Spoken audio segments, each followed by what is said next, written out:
श्री पद्माकांत कुकळे साहेब, महेंद्र शेठ काळे साहेब, महाविद्यालयाचे आदरणीय प्राचार्य डॉक्टर सवले साहेब, तसेच महाविद्यालयाचे उपप्राचार्य आणि इतर सर्व मान्यवरांच्या हस्ते या ठिकाणी दीपप्रज्वलन संपन्न होते आहे. शुभम प्रयत्न कल्याण आरोग्य संपदा शत्रुबुद्धी विनाशाय दीपज्योती नमस्ते.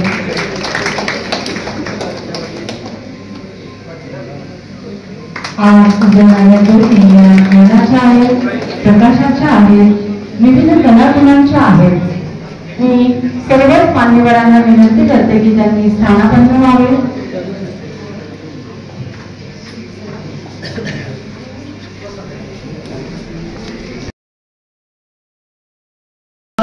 पाहुण्यांपेक्षा त्यांचं वक्तृत्व मला इतकं भावलं, कारण मी तेवढं बोलू शकत नाही. साईचा मनोसाहेब पण ते एक उद्योगपती आहेत आणि त्यांनाच मी विनंती केली की तुम्ही उद्घाटक म्हणून तुम्ही स्वतःच या ठिकाणी या. आणि दरवर्षी ते ह्या कार्यक्रमाला उपस्थित असतात, परंतु मी त्यांना उद्घाटक म्हणून या ठिकाणी बोलवलं आणि त्यांनी ते आमंत्रण स्वीकारलं. साहेब, आपलंही मनपूर्वक मी महाविद्यालयाच्या वतीनं तुमचं स्वागत जोरदार टाळ्यांनी. आजचे उद्घाटक जे आहेत माननीय आदरणीय सुनील जगताप साहेब, जे सुप्रसिद्ध उद्योगपती आहेत, पुण्यामध्ये बऱ्याचशा इंडस्ट्रीज आहेत. खरं तर मी काय त्यांचा जास्त वेळ घेत नाहीये, कारण त्यामध्ये परिचय आपले शेंडे सर करून देतील. तर ते आमच्या कार्यक्रमाचे उद्घाटक आहेत. त्यांचंही महाविद्यालयाच्या वतीनं, महाविद्यालय समितीच्या वतीनं मी स्वागत करतो. माननीय प्राचार्यांनी करावं ही नम्र विनंती. सदस्य जनरल बॉडी रयत शिक्षण संस्था सातारा. या कार्यक्रमासाठी आवर्जून उपस्थित माननीय सौ सुनीताताई सुनीलराव जगताप या ठिकाणी उपस्थित आहेत. त्यांचाही सत्कार माननीय प्राचार्यांनी करावा ही विनंती.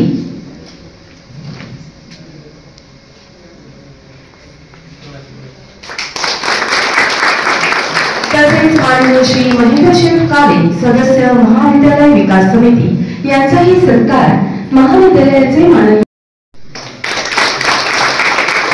तसेच या कार्यक्रमासाठी आवर्जून उपस्थित प्राध्यापक सुनील तिलारी यांचाही सत्कार माननीय प्राचार्यांनी करावा ही नम्र विनंती.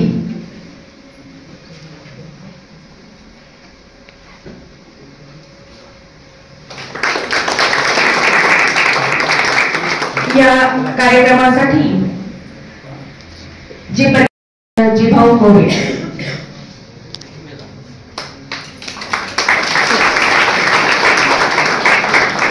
तसंच प्राध्यापक डॉक्टर निर्मला कुलकर्णी यांचाही सत्कार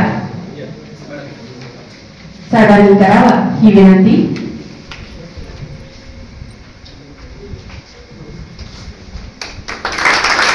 प्राध्यापक डॉक्टर छाया शिंदे यांचाही सत्कार साहेबांनी करावा ही नम्र विनंती.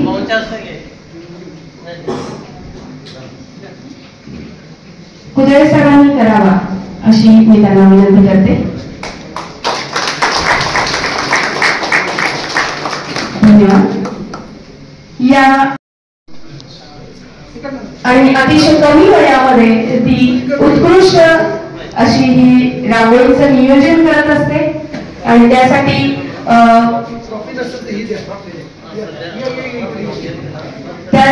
आवर्जून ज्युनियर विभागाचे शिंदे सर असतील, पाटील सर असतील, ते सतत आम्हाला सहकार्य करतात. तर त्याचं देखील या निमित्ताने धन्यवाद.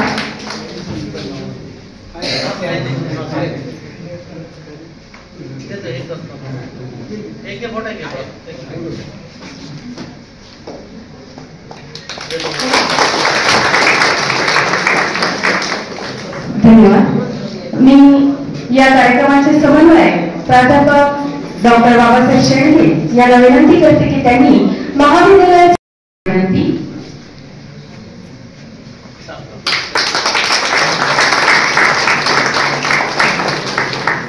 धन्यवाद. खूप खूप धन्यवाद. मला वाटतं जोरदार टाळ्या झाल्या पाहिजे. सगळ्यांच्या एका वेळेस टाळ्या झाल्या पाहिजे. वाजावर पडत एकदा टाळ्या.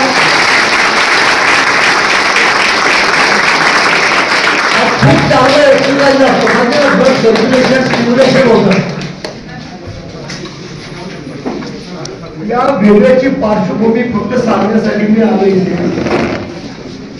सुशीला माईन बरोबर ज्यांनी आयुष्य काढलं अशा त्यांची मुलगी अमेरिकेला असते,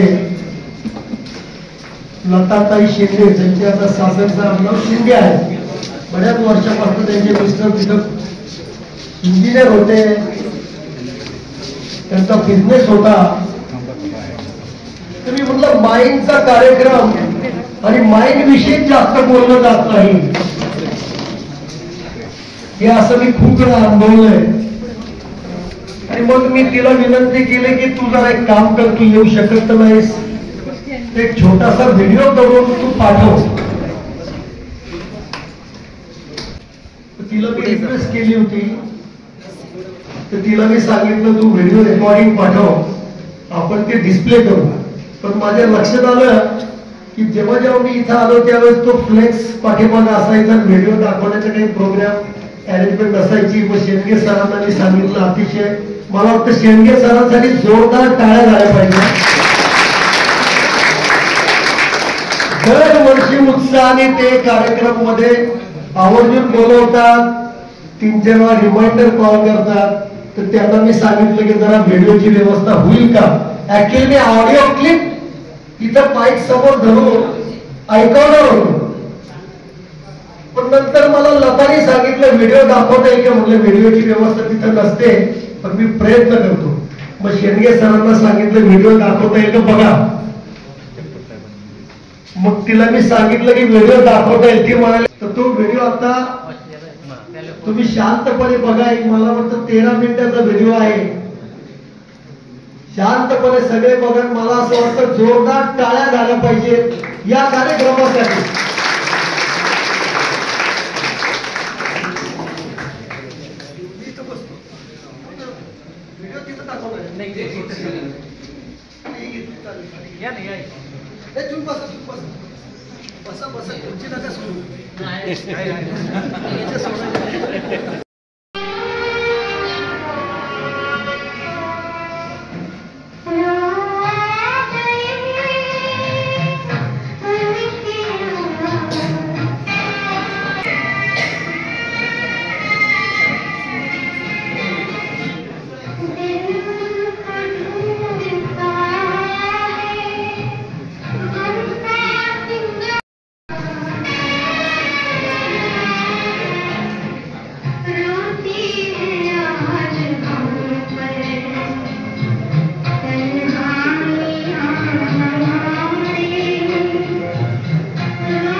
आज माझ्या पुण्यतिथीनिमित्त नेहमीप्रमाणे शिक्षण संस्थेने वक्तृत्व स्पर्धा ठेवली आहे.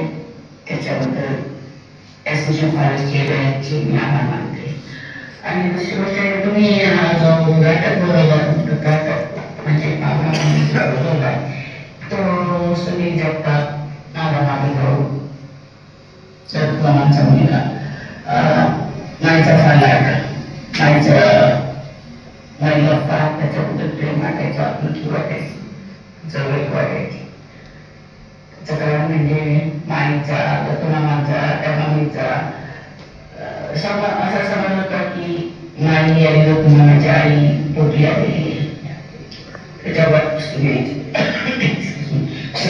आणि ते खटकायचं जरा मग ते चूक मी यांच्या बाबतीत काढली. आणि मग मी माहिती लोकांना दादांच्या बाबतीत म्हणण्यापेक्षा मी माझ्या स्वतःसाठी पण करत होती ते दरवर्षी जाणं. शेवटी त्या वर्षात दोनदा जायची मी भरपूर राहिली दादांबरोबर स्वतः स्टँड म्हणावं लागेल.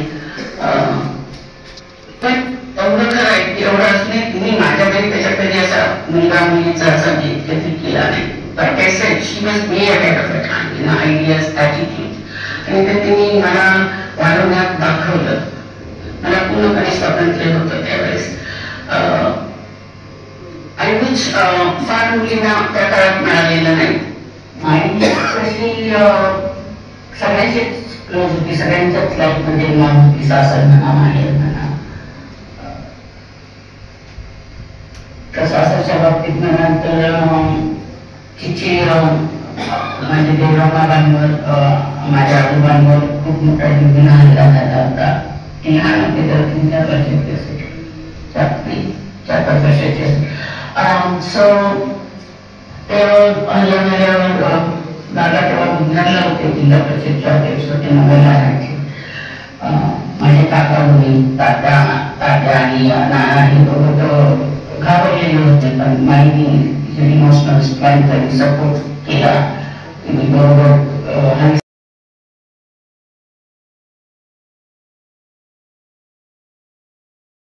शुभेच्छा पत्र आणि गुलाब पुष्प या वाढदिवसानिमित्त पुतळे साहेबांना द्यावे.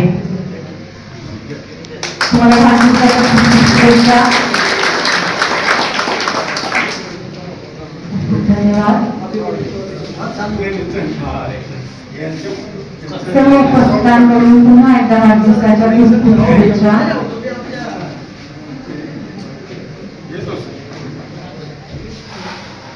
धन्यवाद. व संजय कॉमर्स कॉलेज कोपरगाव विद्यार्थी मित्रांनो, आज आपल्या महाविद्यालयामध्ये कोपरगाव विधानसभा मतदारसंघाचे सन्माननीय आमदार आदरणीय आशुतोष दादा काळे, त्याचप्रमाणे माजी आमदार आदरणीय अशोकरावजी काळे साहेब यांच्या कौटुंबिक सौजन्याने आपण या आज ठिकाणी आंतर महाविद्यालयीन राज्यस्तरीय वक्तृत्व स्पर्धा जी आपण आदरणीय माईंच्या नावाने साजरी करत आहोत. सर्वात प्रथम आपल्या सर्वांचे सहर्ष स्वागत. खऱ्या अर्थाने आदरणीय सुनीलजी जगताप साहेब म्हणजे आदरणीय माईंचे भाचे. आदरणीय माई या आदरणीय जगताप साहेब यांच्या आत्या होत्या आणि त्यामुळे विद्यार्थी मित्रांनो सांगण्यास अत्यंत आनंद होतो आहे की मी या महाविद्यालयामध्ये 11वी कॉमर्स पासून शिकत आहे आणि त्यामुळे आदरणीय जगताप साहेब यांना गेल्या 5 वर्षापासून मी अविरत पाहत आहे.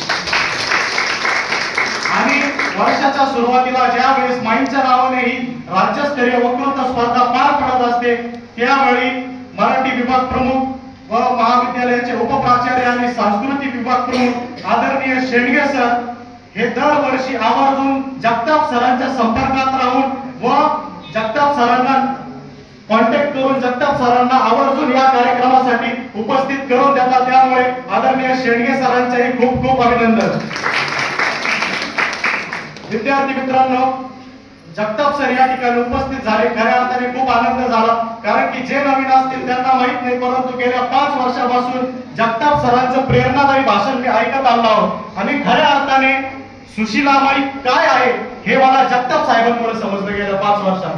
त्यामुळे कितीही अडचणी असली आणि काही काम असलं तरी दरवर्षी साहेब या ठिकाणी कार्यक्रमाला उपस्थित असतात. तर सर्वांनी जोरदार टाळ्या वाजवून साहेबांचे एकदा स्वागत करावे. त्याचप्रमाणे आजच्या कार्यक्रमाचे अध्यक्ष व कोपरगावचे माजी नगराध्यक्ष आदरणीय पद्मकांतजी कुदळे साहेब, महाविद्यालय गोष्ट दिन होत असते तेव्हा त्याचा दिन ठेवावा लागतो आणि खऱ्या अर्थाने आज आपल्यामधून संस्काराची शिदोरी, आपुलकेपण, आपलेपण कुठंतरी हरवत चाललेला आहे. आणि विद्यार्थी मित्रांनो, पूर्वी घरची शेती, वाड्यात गाई आणि ताटातल्या अन्नात खऱ्याच अर्थाने समृद्धी होती. खऱ्या अर्थाने माणसं एकामेका जिव्हाळ्याने राहत होती. त्यावेळची माणसं ही खऱ्या अर्थाने जीवन जगत होती.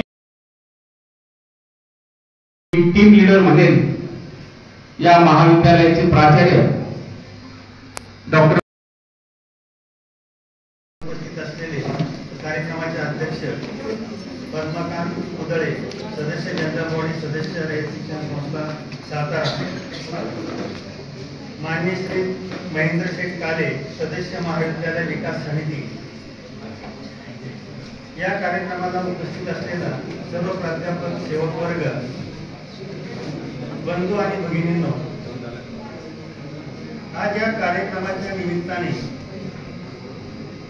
आपण कैलासवासी सुशीलाताई शंकरराव काळे यांच्या स्मृती जागृत करणार आहोत. प्रथमतः कर्मवीर भाऊराव पाटील. दिलगिरी व्यक्त करते. आजच्या कार्यक्रमाचे प्रमुख पाहुणे माननीय श्री सुनीलजी जगताप सर यांना विनंती त्यांनी उपस्थितांना संबोधित करावे. सगळ्यांनी सरोदे सर आणि शेंडगे सरांना स्टँडिंग ओवेशन द्यायचं. उभं राहून टाळ्या वाजवून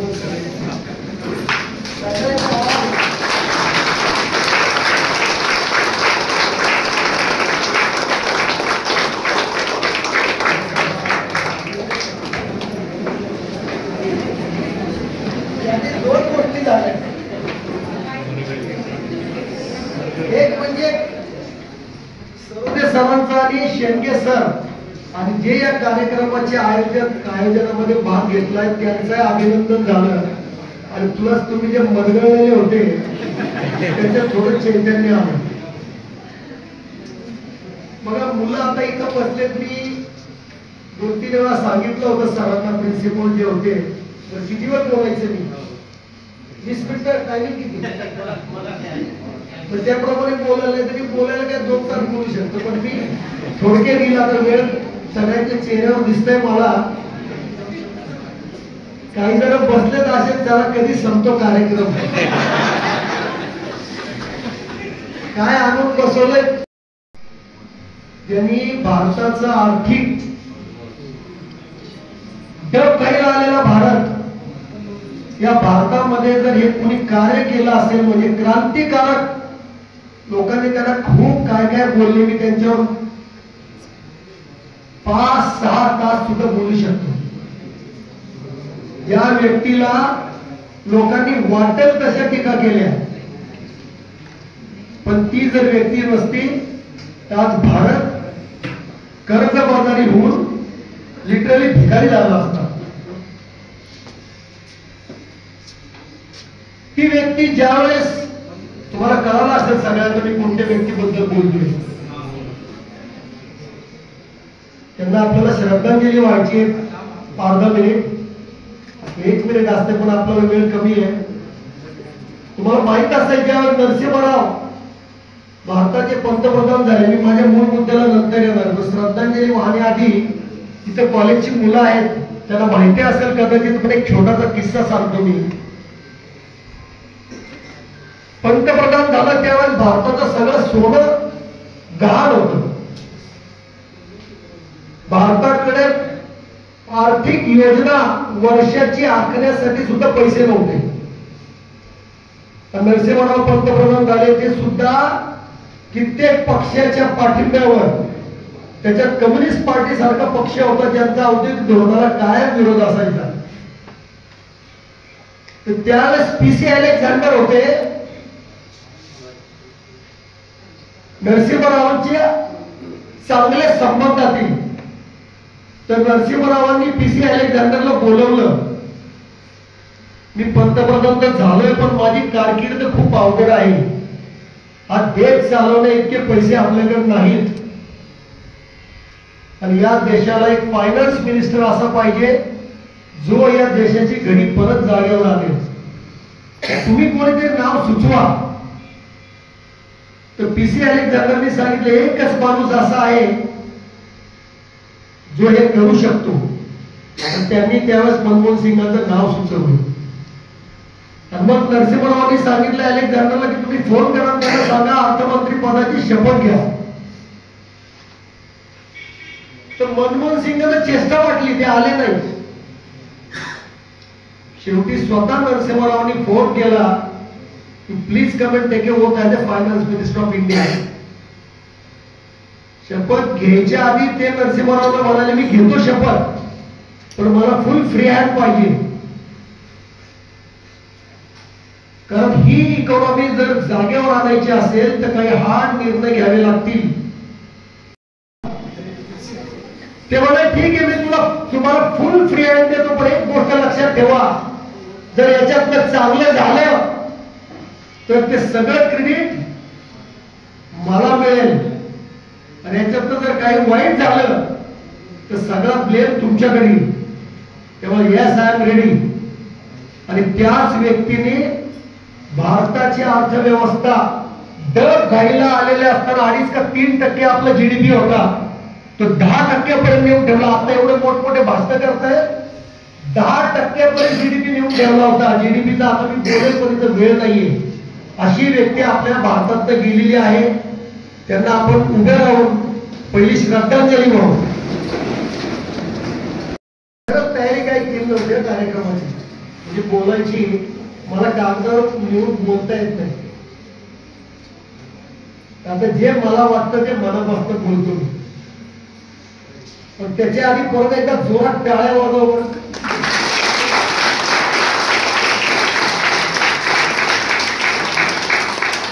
आता मी 2 विषयावर बोलणार आहे. वेळ खूप झालाय, मला कळतंय. प्रिन्सिपल साहेबांचा कुठेतरी कार्यक्रम असणार कदाचित, त्याच्यावर मी बोलणं शॉर्ट करणार आहे. पण किती शॉर्ट करतो ते माझ्या विषयावर बोलण्यावर आहे, पण मी प्रयत्न करतो. 2 विषयावर बोलणार आहे मी. तर सुशीलाबाईच्या माझ्या आठवणी ज्या काय आहेत त्यांच्या नावाने हा कार्यक्रम आहे. दुसरं म्हणजे वक्तृत्व. आणि आज इथं विद्यार्थी बसले, त्यांना बिझनेस मध्ये काय ऑपॉर्च्युनिटी आहे.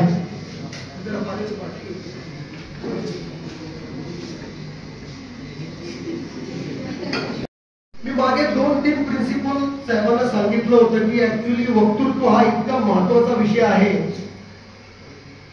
चांगलं वक्तृत्व कुठलं हे सांगणं खूप अवघड आहे, भयानक अवघड आहे. पण वक्तृत्वाविषयी प्रत्येकाला माहिती पाहिजे आणि ते करता आलं पाहिजे. तर मी प्रिन्सिपल साहेबांना सांगितलं होतं की हे जे काही विद्यार्थी बसतात त्याच्याऐवजी एक मोठं सेशन असं घ्या की सगळ्या कॉलेजची विद्यार्थी त्या कार्यक्रमाला हजर असतील. तर वक्तृत्वाशिवाय जगात काही चालत नाही. आपण फक्त बोलून एक चहावाला पंतप्रधान होऊ शकतो की फक्त बोलण्याची वक्तृत्वाची किमया आहे. काय नव्हतं 2014 साली. 2014 साली झाले बरोबर. फक्त वक्तृत्व होतं. म्हणजे काय करू शकतो हे आताचं रिसेंट एक्झाम्पल सांगितलं मी. त्याच्यामुळे प्रत्येक विद्यार्थ्याला वक्तृत्वाविषयी माहिती पाहिजे. म्हणून इतके चांगले चांगले वक्ते येतात. तिथं मागच्या वेळेस श्रीपाल सबनीस होते, अखिल भारतीय मराठी साहित्य परिषदेचे अध्यक्ष, मोठे इतिहासकार. बरं झालं मला प्रमुख पाहुणे केलं. पण प्रमुख पाहुण्याचं भाषण हे आधी असताना अध्यक्षाचं नंतर असतं. ते दरवेळेस मला अध्यक्ष करायचे. आणि एवढे चांगले व्यक्ती त्याच्यानंतर मी बोलायला यायचं, माझी फार पंचायत व्हायची. त्यावेळेस पण मी म्हणालो होतो एवढे मोठे वक्त्यानंतर मला बोलायचं खूप आवड आहे. तर असाच विषय निघाला होता. Don't take it otherwise. Shahu Phule आंबेडकरांचा महाराष्ट्र असा विषय निघाला होता. त्यावेळेस कुणीतरी बोललं होतं. मी त्याला स्पष्ट सांगितलं होतं कसं काय. महाराष्ट्र माझं महास्व राष्ट्र राज्य स्वराज्य. स्वराज्य कोणाचं पहिलं स्थापन केलं, कोणी केलं, कोणी केलं. शिवाजी महाराज पहिलं नाव त्यांचं पाहिजे. त्यांचं नावच घेत नाही कोणी. फक्त पुतळे काढून राजकारण त्या विषयात मी बोलणार नाही आता. पण पहिलं नाव शिवाजी महाराजांचं.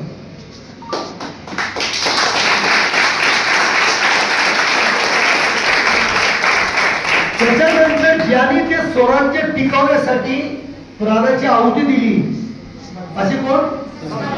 संभाजी महाराज. खरे हिंदू राजे सांगा. आता दोघांची नावं नाही मग कसं काय होऊ शकतं. आता तो क्रिटिकचा पण विषय होऊ शकतो. पण या 2 नावांना विरोध असायचं काहीच कारण नाही.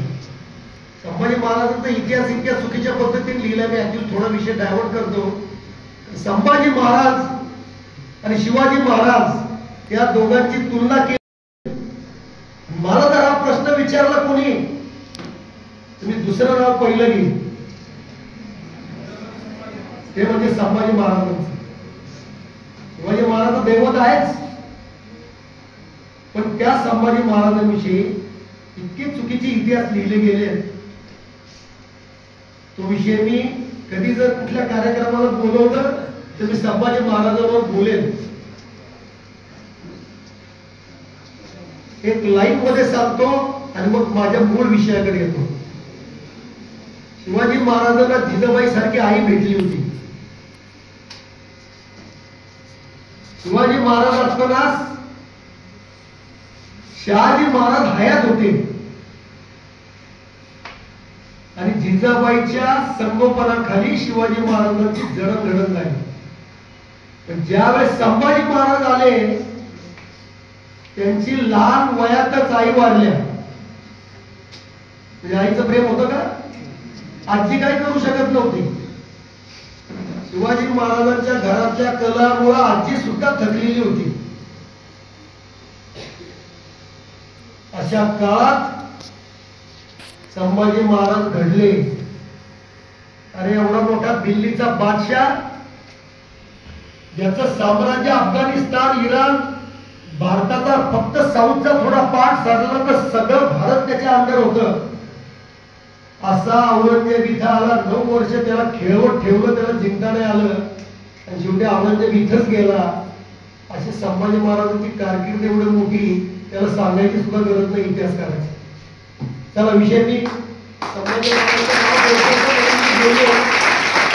त्यावेळेस श्रीपाद फडणवीसांनी मला संभाजी महाराजांचं लिहिलेलं पुस्तक दिलं होतं. संभाजी महाराजांचं पुस्तक लिहिलं होतं कारण शिवाजी महाराज संभाजी महाराजांचं नाव घेतल्याशिवाय महाराष्ट्राचं नावच येऊ शकत नाही. ऍक्च्युली बाकी समाज सुधारक आहेत ना सगळे, त्याचं पंडित नेहरूंचं नाव घेतल्याशिवाय बाबासाहेब आंबेडकरांचं नावच येऊ शकत नाही.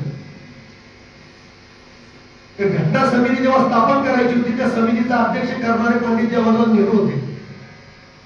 त्याच्यावर खूप बोलू शकतो मी, पण आता तो विषय नाहीये. आता मूळ मुद्द्याकडे येतो. बघा माई एक स्त्री ज्या काळात, एक तर पहिलं म्हणजे शंकरराव काळे त्या काळचे इंजिनियर कोणीच नसायचं, फार कमी. माई दिसायला खूप सुंदर आणि ओव्हरऑल त्यांना फर्स्ट क्लास मिळाला अशी या माई. त्या काळे कुटुंबात आल्या. त्यांच्याकडे लहान काळे साहेबांची लहान भावाची 4 मुलं शिकायला, पण त्यांच्या भावाची शिकायला होती. प्लस मला वाटतं माईंचे 2 काळे साहेबांचे 2 पुतणे शिकायला, असे 7-8 जण शिकायला होते. ते आमच्या घरात पण होते. माझ्या घरात 9 जण शिकायला होते, सगळे मिळून मुलं. तशा परिस्थितीत माईंनी ते सांभाळलं. माईंच्या मुलांकडे फार लक्ष असायचं. ज्यावेळेस मोठे दादा ज्यावेळेस काळेसाहेब जिल्हा परिषदेचे अध्यक्ष होते, माई भिंगरला राहायचे, तर त्यांचा खूप मोठा गोठा यायचे वस्तीवर. त्यावेळेस तर फार मोठा होता, आता कमी झाला. खास म्हैस, मुलांना घरचं दूध असावं तो एक प्रोग्राम असायचा. एक म्हैस ट्रक मध्ये घालायची, नाही तर टेम्पोत घालायची, ती नगरला बंगल्यात द्यायची. काही दिवसानंतर ती पाठवायची आणि दुसरी म्हैस द्यायची. का तर घरच्या मुलांना घरचं दूध मिळावं म्हणून. कुठलाही प्रॉब्लेम आला काळे साहेबांना, शंकरराव काळेंना, तर माई त्यांच्या पाठीमागे खंबीरपणे उभे राहायचे. आत्ताच मगाशी कोण विद्यार्थी बोलला, अतिशय चांगलं बोललं. काय नाव त्याचं? कुठे रे तो? गुड, चांगलं बोलला त्यांनी. बोलला होता जेव्हा काळे साहेबांच्या हातचा कारखाना केला, तोच विषय काढला होता ना. येस, ज्यांनी रोवलं त्या हातातनं गेल्यानंतर किती त्रास होता, एवढा मानसिक त्रास झाला होता. काळे साहेबांनी नगरच्या बंगल्यात स्वतःला कोंडून घेतल्यासारखं केलं होतं. त्यांच्या पाठीमागे 2 व्यक्ती खंबीरपणाने उभे होते. 3 व्यक्ती ऍक्च्युली. एक माई तर होत्याच, एक माझे वडील आणि माझी आई मध्ये होते. बघा जुन्या व्यक्ती कशा असतात लेडीज. माझी आई 7वी त्यावेळेस वर्णाकुलर फायनल असायची. त्यावेळेस वर्णाकुलर फायनल म्हणजे ब्रिटिशांच्या काळामध्ये 7वी झाली की तिला ती बनायची. तर ते काय साहेबांना समजून सांगत होते, सगळं होईल, सगळं होईल, सगळं होईल. आमचे वडील जज, त्याच्यानंतर लिगल ऍडवायझर होते. मग ते फार मोठं प्रकरण होतं. मग कोर्टात, सुप्रीम कोर्टात ते सभासद कॅन्सल करून आमचे वडील त्याच कमिटीमध्ये होते. मग त्या कारखान्याच्या याच्या माई ह्या अतिशय खंबीर अतिशय कडक व्यक्तिमत्व, जसं भरत असतं बाहेर कडक, आणि आतमधलं जरा कसा गोड असतो, अशा बाई. आज जे बाईचं चित्र काढलं ती कुठं गेली मुलगी, ती गेली का? ती फार सुंदर चित्र काढलं, मला खूप आवडलं ते चित्र. म्हणजे एवढी सुरेख रांगोळी, मला शेंडगे सरांनी काल सांगितलं होतं तुम्ही बघायला याची रांगोळी, उद्या आपण बघू. ती अतिशय सुंदर रांगोळी. या माईक विषयी हा कार्यक्रम आहे. कित्येक वर्ष कंटिन्युअस कार्यक्रम चालवणं सोपं नाही. एक कार्यक्रम हातात घेऊन तो यशस्वीपणाने तर काय होतं, सुरुवात इतकी मोठी होते तसं आपण व्यायामाला लागतो. कोणीतरी गुरु भेटला मोटिवेटर की आपण तर व्यायाम करतो, किंवा एखादा चांगला तत्ववेत्ता भेटला की आपण ते ऐकतो. 1 दिवस 2 दिवस 3 दिवस 4 दिवस हळूहळू बॅटरी आपली डिस्चार्ज व्हायला लागते. म्हणून रिफ्रेशिंग कोर्स असतो, आता बॅटरी चार्ज करावी लागते. एवढ्या वर्ष तुम्ही कार्यक्रम घेताय आणि उत्साहाने घेताय. फक्त ते मी सांगितलं त्या पद्धतीने पुढच्या वेळेस तो कर्मवीर जयंती किंवा सरांनी सांगितलं बक्षीस समारंभ जो असतो त्या समारंभाला जोडून कार्यक्रम घ्या. मग आपण चांगल्या पद्धतीने वक्ते आणू. आपण फक्त बाहेर जाता मी काय 4 विद्यार्थी बसलो तरी मी बोलणारच, पण एक चांगला वक्ता आल्यानंतर त्याला वाटतं समोर ग्राउंड असावा ऐकायला. तर तो ग्राउंड 2000चा ग्राउंड जर असेल तर चांगले वक्ते सुद्धा आपण घेऊ. त्यांनी सांगितलं संशोधक माशेलकर, रघुनाथ माशेलकर सरांनी आता सुद्धा साहेबांनी सांगितलं की संशोधक निर्माण झाले पाहिजे. असे संशोधक आणू आपण. आता माईंडवरनं मी येतो वक्तृत्वावर. वक्तृत्व प्रत्येकाला आलं पाहिजे. वक्तृत्वाशिवाय जगात काही उपयोग नाही कोणाचाच. मी जेव्हा 12वी झालो, वडील जज होते आमचे. 12वी पर्यंत प्रत्येक गोष्ट कोर्टातला शिपाई तरी करायचा, तर कुठल्या पोलीस स्टेशनचा इन्स्पेक्टर किंवा कॉन्स्टेबल जाऊन सगळी शाळेची कामं करायची, ऍडमिशन घ्यायची, कुठेतरी काय वाट सगळी कामं. त्याच्यामुळे मला वैयक्तिक कधी लोकांशी संपर्क करायची संधीच मिळाली नाही. मला नवीन माणसाशी बोलायला सुद्धा भीती वाटायची. 12वी नंतर इंजिनिअरिंग करायला मी गुलबर्ग्याला गेलो कर्नाटकमध्ये. आता हॉस्टेलवर राहायचं, तिथं तर काय तुम्हाला बोलल्याशिवाय गत्यंतर नाही. आमच्या तिथं सगळ्या भारतातले विद्यार्थी होते, सगळ्या राज्यातले. त्याच्यामुळे सगळ्या लोकांमध्ये मिक्स व्हायची संधी मिळाली. तिथून माझी सुरुवात झाली लोकांमध्ये मिक्स होण्याची, बोलण्याची. मी मगाशी जर सांगितलं चांगलं अवघड आहे, पण मला एक गोष्ट कळते, वक्तृत्व म्हणजे समोरच्या श्रोत्याला समजेल असं वक्तृत्व. वक्तृत्व म्हणजे समोरचा श्रोता नसेल तर वक्तृत्व करण्याचा काही उपयोग नाही. तो सांगतो ते फॉलो करणारा असेल तर तो चांगला वक्ता. पण तिथून माझी सुरुवात झाली. आता त्याच्यानंतर एक पंचायत व्हायला लागली. माझं शिक्षण मराठी मीडियम मध्ये झालेलं. इंजिनिअरिंग झाल्याच्या कंपनीमध्ये आलो मी. नॅशनल लेव्हल 2 वर्ष होतो. त्याच्यानंतर कमिन्स सारख्या कंपनीमध्ये, कमिन्स ही जगातली सर्वात मोठी इंजिन मॅन्युफॅक्चरिंग कंपनी.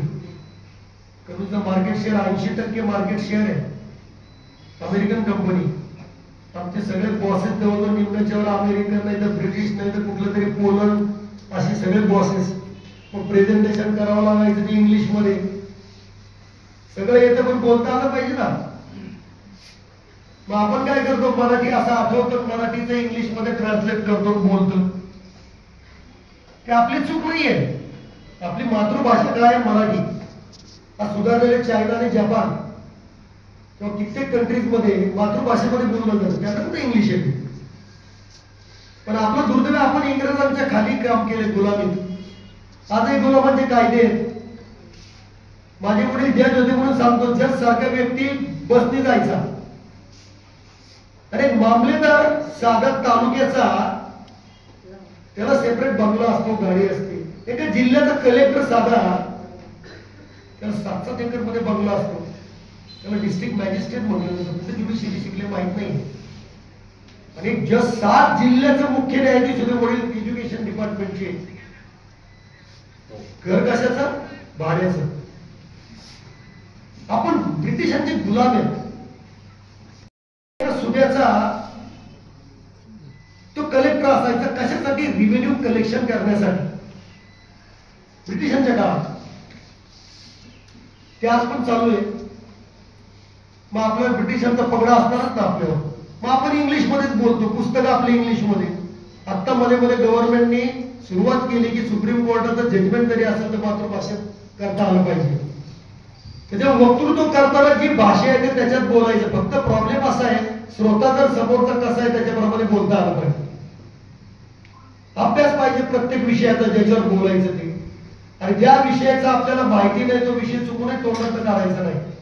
कारण तो विषय काढला की पुढे आपण बोलू शकत नाही. ही खूप मोठी अडचण आहे वक्तृत्वामध्ये. वक्तृत्व तुम्ही जॉबला जा, इंटरव्ह्यू मध्ये मुळात प्रॉब्लेम असा आहे, आज इंडस्ट्रीमध्ये इंटरव्ह्यू घेणारे चुकीचे आहेत. खूप अवघड परिस्थिती. मी सहज एकदा इंटरव्ह्यू गेलो होतो कमिस मध्ये असताना. आता मी डिझाईन इंजिनिअरिंग मध्ये काम केलं, मी नेव्ही बरोबर काम केलं, मी आर्मी बरोबर काम केलं, मी एअरफोर्स बरोबर काम केलं, मी 10 किलोमीटर जमिनीच्या खाली कोळशेच्या खालीत काम केलं, मी जमिनीच्या खालीत कमिस मधून जाणारा मी एकवे असेल. 1962 साली कंपनी सुरू झाली 10 किलोमीटर जमिनीच्या खाली. रेल्वे सगळ्या इंडियन रेल्वेचे जेवढे शताब्दी, राजधानी, या सगळ्या एक्सप्रेसचे पॉवर का आता मी करू नये. ऍक्च्युली मी हे म्हणणं चुकीचं आहे. पण आपण प्रत्येक गोष्टीला आपण नाही म्हणू शकत. ही आपली चप्पल आहे असं म्हणतो ना आपण. ही आपली बायको आहे अशी माझीच म्हणावी लागेल. कुठे आपण कुठे मी, हे जमलं पाहिजे ना. माझं थोडं मी म्हणतो. ते सगळे प्रोजेक्ट माझ्या अंगावर होते. ते फीडबॅक घेणं खूप गरजेचं आहे. मला जर वक्तृत्व करायचं असेल तर मी असं बोलताना 4 जणांना बसून मग त्यांच्याकडनं फीडबॅक घेतले पाहिजे. प्रत्येक गोष्टीचा फीडबॅक फार महत्वाचा आहे. तर त्यांनी जेव्हा मला सांगितलं की तुम्हाला सेलचा अनुभव नाही, मी लिटरली टाळ्या वाजवल्या. Very good. ते बसले 5-6 जण इंटरव्ह्यूला. म्हणजे सांगतोय मार्केटची वस्तुस्थिती आता तुमच्यात आत्मविश्वास पाहिजे पक्का. How can you say I don't have sales experience? I started getting my sales experience from my birth. जन्मापासून मी सेल्सचा एक्सपिरियन्स घेतोय. तुम्ही जर सिनियर ऑफिसर होता व्हाइस प्रेसिडेंट लेवलचा तर म्हणलं अरे joking? I am not joking. I think you forgotten yourself. पहिलं स्वतःवर प्रेम पाहिजे. काल मी तुम्हाला वाक्य वापरलं होतं, आपल्यावर प्रेम पाहिजे. लक्षात ठेवा. मग जगाची चिंता करायची. समाजकार्य हे नंतर. पहिलं मला नीट ठेवलं पाहिजे. माझ्यावर प्रेम पाहिजे. माझ्यावर आत्मविश्वास पाहिजे. तर आपण पुढचं बघू शकतो. त्याच्यावर माझ्यावर आत्मविश्वास होता, माझ्यावर प्रेम होतं. अहंपणा नकोय. याचा अर्थ अहंपणा काय असं नाही. म्हणलं कसं काय तुम्हाला कसं काय म्हणलं जन्म झालेला मुलगा किंवा मुलगी त्याचा हात उघडून बोट ठेव, तो असं पकडतो बघा. बरोबर. मुठी. अरे त्याला तुझी गरज आहे. त्याला तुझी गरज आहे. आता हा कोण झाला? बोट ठेवणारा कस्टमर. आणि हा झाला विकणारा, सेल्स करणारा. तो काय म्हणतो? मला कस्टमरची गरज आहे. तुझी गरज आहे. तो थोडं ओळखत असतो आई का बाप आहे का कोण बोट देणारा काका आहे. तिथून सुरुवात झाली.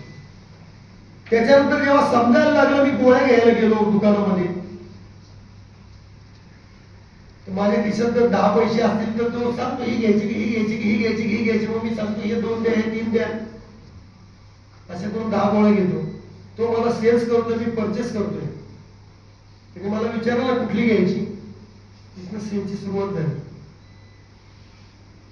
मला जर मुलीला पटवायचं असेल तर मला सेल्स करता आलं पाहिजे की नाही. माझं लव्ह मॅरेज आहे. तिथं सेल झाला.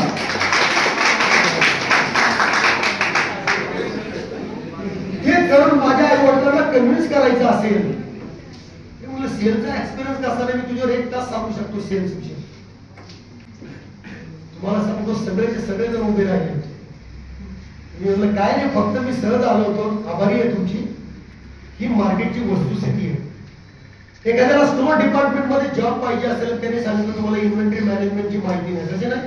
अरे आपण मार्केटमध्ये जातो, तो टोमॅटो बटाटे विकणारा माणूस बघा किती व्यवस्थित बटाटे ठेवतो, टोमॅटो ठेवतो.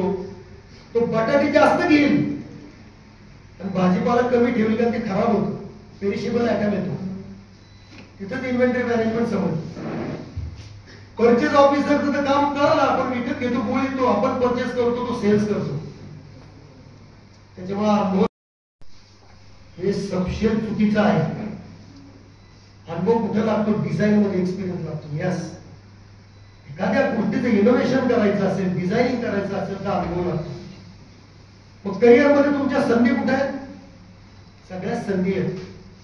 पण मी काय सांगितलं, तुमच्यावर प्रेम पाहिजे, तुमच्यावर आत्मविश्वास पाहिजे आणि तुमच्यासाठी तुम्ही वेळ काढला पाहिजे. आता वेळ कसा काढायचा? स्वतःला वेळ दिला पाहिजे. वक्तृत्व करायचं म्हणजे ब्रिदिंगवर कंट्रोल पाहिजे. ब्रिदिंगवर कंट्रोल पाहिजे. तुम्हाला मेडिटेशन करता आलं पाहिजे, योगासन करता आलं पाहिजे, वाचनाची आवड पाहिजे. हे मोबाईलमुळे ऍक्च्युली मोबाईल खूप चांगला आहे, जेवढा चांगला आहे तेवढा वाईट आहे. मला खूप आश्चर्य वाटतं की कुठेही चला रस्त्यावर 100 लोक मोजायचे 1 2 3 4, मला 70 लोक असे घेऊन बसलेले आहेत. मला खूप आश्चर्य वाटतं. काय मी बऱ्याच वेळा मुलींना असं मुलं मुली काय बघित असते रे तुम्ही, काय असं इतकं काय असतं एवढं? त्याच्यात ऑडिओ पुस्तकं पण असतात. ते ऐका तुम्ही. याचा अर्थ तुम्ही जे काय बघता ते बंद करा असं म्हणत नाही मी, पण तुम्हाला फ्युचर करिअरच्या दृष्टीने काय महत्वाचं आहे ते तुम्ही नक्की बघितलं पाहिजे. वाचन केलं पाहिजे. तुमच्या कॉलेजमध्ये लायब्ररी आहे मोठी. अरे यशवंतराव चव्हाणांचा किस्सा सांगतो मी आणि मग माझ्या विषयाची भाषण मारण्यापेक्षा माझ्या बोलणं मी शेवटाला नेतो. मला हा किस्सा काळे साहेबांनी सांगितला होता, शंकरराव काळे साहेबांनी. मी दिल्लीला गेलो होतो, दादा दिल्लीला होते त्यावेळेस, खासदार होते त्यावेळेस. तर मला लोकसभा बघायची होती. आता मी काय केलं, एअरपोर्टला उतरलो, डायरेक्ट लोकसभेची तिथे गेलो. तुम्हाला खासदाराची परवानगी लागते. म्हणलं कोण खासदार आहे आतमध्ये? आता ते म्हणजे फक्त सिकंदर बघता माझे खासदार होते बीजेपीचे त्या काळात. आता माझी ओळख नाही, पण म्हणलं मी बोलू कसं त्यांच्याशी? मग त्यांनी फोन लावला इंटरनेट. मग मी त्यांना सांगितलं असं असं मला बघायचं. ते म्हणजे ठीक आहे, अंतर जाईल दिवस. नंतर माझ्या लक्षात आलं दादा इथंच आहे. मग मी दादांकडे गेलो, दादांना घेऊन आलो. तो पार्लियामेंट हाउस मधला सिक्युरिटी होते, यार इसको एमपी का परमिशन मांगा है, खुद एमपी को ही लेके आया. मग मी आत गेलो. लोकसभेमध्ये एंट्रन्सला फक्त यशवंतराव चव्हाणांचा पुतळा आहे. मग दादांना प्रश्न विचारला, म्हणजे एवढे खासदार होऊन गेले, एवढे पंतप्रधान झाले, कोणाचाच पुतळा एंट्रन्सला नाही, फक्त यशवंतराव चव्हाणांचाच का? मग त्यांनी मला एक किस्सा सांगितला होता. यशवंतराव चव्हाण लोकसभेच्या लायब्ररीत सर्वात जास्त वाचन करणारे यशवंतराव चव्हाण होते. तर ते एकदा लंडनला गेले होते, इंग्लंडला. तिथे धोतर टोपी त्यांचा ड्रेस होता ठरलेला, तुम्हाला माहिती. तर ते ब्रिटिश हाऊस ऑफ कॉमन्सच्या लायब्ररीमध्ये वाचत बसले होते. आता मला ते प्राईम मिनिस्टरचं नाव लक्षात नाही, त्या काळात कोण होते. प्राईम मिनिस्टर इंग्लंडचे असेल तर लायब्ररीत गेले. त्याने म्हटलं कोण माणूस आहे विचित्र ड्रेस मध्ये बसलेला वाचन करतोय, एवढं मोठं पुस्तक वाचतोय. त्याने जाऊन विचारलं कोण आहे तुम्ही? त्यावेळेस ते मला वाटतं डिफेन्स मिनिस्टर काहीतरी होते. काळे साहेबांनी सांगितलं कुठेही परदेशात गेलं तरी यशवंतराव चव्हाणांचं वाचन कधी संपलं नाही. व्यक्ती मोठा कशामुळे होतो? वाचनामुळे. त्याच्यामुळे तुमची पुस्तकं वाचन झालं पाहिजे, वेगवेगळ्या विषयावर वाचन झालं पाहिजे, एकच विषय घेऊन बसायचं नाही. हे तुमच्या करिअरच्या दृष्टीने खूप महत्वाचं आहे. पेपर वाचता आला पाहिजे, डेली घडामोडी तुम्हाला माहिती पाहिजे, बाकीचे किरकोळ घडामोडी सोडून द्यायच्या. ते कुठं काय झाले, कोण पडले, कोणाला उचलून नेले ते ठीक आहे, माहितीसाठी करा, पण वाचन नक्की पाहिजे. जॉब ऑपॉर्च्युनिटीज तुम्हाला बघा खूप लोकांना माहित नाहीये. आत्ताचं युग रोबोटिक्सचं युग आहे. हॉस्पिटल बघा, सगळे ऑपरेशन्स जे होतात ते रोबोटिक्सच्या माध्यमातून होतात. इंडस्ट्रीमध्ये सगळे जे मॅन्युफॅक्चरिंग होतं रोबोटच्या माध्यमातून होतं. आज आरएमसी प्लांट चालतात, रेडी मिक्स कॉन्क्रीट प्लांट जे कन्स्ट्रक्शन साठी वापरतात. तुमच्या इथं आरएमसी प्लांट असतील कोपरगावमध्ये, सगळे रोबोटच्या मार्फत. सगळेच हल्ली प्रत्येक गोष्ट आर्टिफिशियल इंटेलिजन्स आणि रोबोटिक्स, त्याच्यावर तुम्हाला त्याची नक्की माहिती घ्यायला पाहिजे. आणि हे ऍक्च्युली दुर्दैव आपल्या इथं असं आहे, नुसतं स्किल इंडिया आपण फार वरपासून बोलताय. मी कालच सरांशी बोलत होतो, सरांचा मुलगा एमएस झाला मेकॅट्रॉनिक्स मध्ये. तुम्हाला सांगू, आज अशी वाईट अवस्था इंडस्ट्रीमध्ये इंटरव्ह्यू गेलं ना तर मेकॅट्रॉनिक्सला जॉब नाही म्हणतात. मेकॅनिकल पाहिजे किंवा इलेक्ट्रॉनिक पाहिजे किंवा इलेक्ट्रॉनिक, मेकॅट्रॉनिकचा अर्थच समजत नाही लोकांना. चांगल्या कंपनी इंटरव्ह्यू घेणाऱ्यांचाच प्रॉब्लेम आहे मेन. आणि अशा याच्यात तुम्हाला करिअर डेव्हलप करायचे. त्याच्यामुळे मी काय सांगितलं तुम्हाला, या बेसिक गोष्टी नक्की माहिती पाहिजे. जॉब ऑपॉर्च्युनिटी तुम्हाला प्रत्येक फील्ड मध्ये आहे. किती जॉब, आपण फक्त एकेकाळी वकील, डॉक्टर, इंजिनियर या तीनच गोष्टी लोकांना माहिती होत्या. आज अख्खं जग मोकळंय. अरे काय काय आयडियाज, इंटेलिजंट आयडिया असतात, पण ते एक्झिक्युशन नाही झाल्या. तुम्हाला एक भीमचं एक्झाम्पल देतो आणि माझं बोलणं थांबवतो. बघा काही काही लोक किती इंटेलिजंट असतात. भीम बार हा माझ्या मते तर ती इनोव्हेटिव्ह कंपनी आहे. तो भीम बार काय व्हायचा, त्याच्यात त्याला मार्केटमध्ये लॉन्च करायचा होता मोठ्या प्रमाणात. तर त्यांनी सगळ्या टीमला बोलवलं, R&D चे लोक, सगळे मार्केटिंग, सगळे डिपार्टमेंट. तर त्या सीओनी प्रश्न विचारला, याच्यात इनोव्हेटिव्ह काय करायचं, सुधारणा काय करायचं. कोणीच उत्तर द्यायला, मार्केटिंगचं द्यायला, तो R&Dचाही द्यायला, प्रोडक्शन द्यायला. एक HR ची मुलगी बसली होती. HR म्हणजे ह्युमन रिसोर्स डिपार्टमेंट. त्याचा टेक्निकल गोष्टीमध्ये फार फरक नसतो, म्हणजे संबंध नसतो. तिने हात वर केला तर तिने सांगितलं की तो बार ठेवला ना खाली उघडतो तो.